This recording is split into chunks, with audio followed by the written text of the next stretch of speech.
स्वागत है आपका हर हर गाथा में, जहां सुनाई जाती है देवों और महापुरुषों की दिव्य कथाएं, जो छूती है आत्मा को और जोड़ती है हमें हमारे सनातन धर्म से। हर कथा के साथ गूंजेगा एक ही स्वर, हर हर महादेव। महाभारत के इतिहास में एक ऐसा योद्धा हुआ जिसका जन्म साधारण नहीं बल्कि दिव्य योजना से हुआ था। उसका नाम था अश्वत्थामा। आचार्य द्रोणाचार्य और उनकी पत्नी कृपि के घर जब पुत्र ने जन्म लिया तो उसके माथे पर एक दिव्य मणि जड़ी हुई थी। यह मणि उसे अद्भुत बल और दिव्य तेज प्रदान करती थी। यही कारण था कि रात में वन्य जीव भी उससे भयभीत रहते थे। कहा जाता है कि अश्वत्थामा भगवान शिव के अंश अवतार थे। देवताओं ने स्वयं महादेव से प्रार्थना की थी कि वे पृथ्वी पर जन्म लेकर महाभारत के युद्ध में संतुलन बनाएं।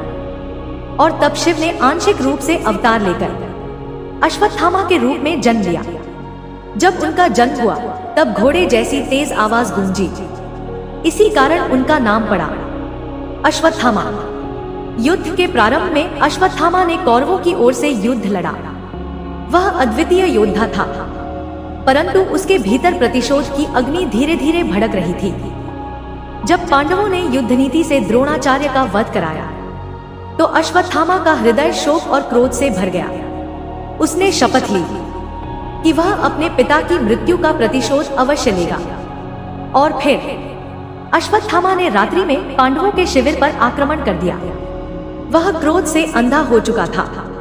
उसने सोते हुए द्रौपदी के 5 पुत्रों का वध कर दिया, उन्हें पांडव समझकर। सुबह जब द्रौपदी ने यह दृश्य देखा तो उसकी करुण पुकार ने पूरे कुरुक्षेत्र को कंपा दिया। अश्वत्थामा का प्रतिशोध यही नहीं रुका। उसने ब्रह्मास्त्र का प्रयोग किया पांडवों की वंशरेखा को समाप्त करने के लिए।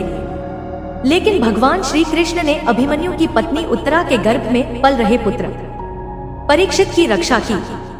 अपने कर्मों के कारण अश्वत्थामा को श्री कृष्ण का शाप मिला कि वह कलयुग के अंत तक अमर रहेगा, परंतु अपने घावों और पीड़ा के साथ धरती पर भटकता रहेगा, ताकि मानवता उसे देखकर यह सीख ले कि क्रोध और प्रतिशोध का परिणाम केवल विनाश है।